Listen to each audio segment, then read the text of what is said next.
Ayoko na muna na mag-isip, lalo na muna sa mga stress. Ayoko na muna na mag-isip.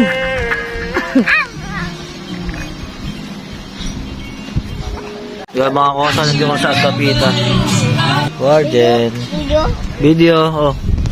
Say anything. Hi. Flavor. Ay.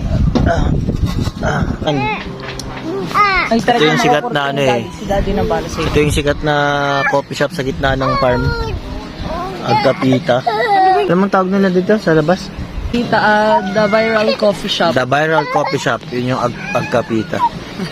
Wala ganun kalamig. Masarap talaga sa kanya is coffee. Batirol and Cafe latte. cafe latte. Abang ako, manghihingi lang ako. Pingi. Din eh. Pingi. Hingi ako. Oh, hindi mo. Sarap din siyempre. Kape yan eh. Yung. Yummy. Eat. Sarap pa. Yummy. Siya latte. Bubbles. Parang cappuccino. Malaking advantage talaga yung pag ano, hindi ka takot sa init o hindi ka takot maarawan. Hindi ka takot mangitim. Kasi ngayon, alas 2 ng hapon, nandito kami sa ibabaw ng Agkapi. Walang katao dito. Kami lang, kaming pamilya lang talaga. Kasi mainit. Ngayon, mahangin naman. Mahangin naman eh. Pero kami kasi hindi kami takot sa mainit talaga. Come here. Kaya kami parang nasolo namin yung buong coffee shop kasi halos lahat ng customer nandun sa lilim sa baba.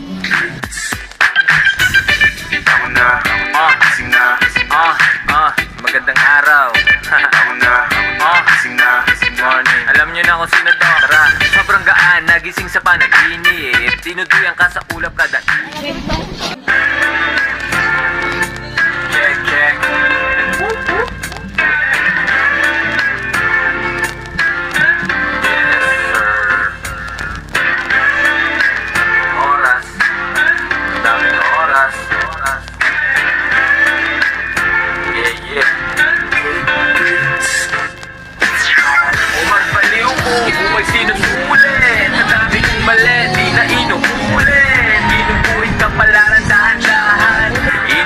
Ang pangalan tangan-tangan, bawat at luha pumapatak po na agad. Kabang-kaba pero hindi ako pumas agad.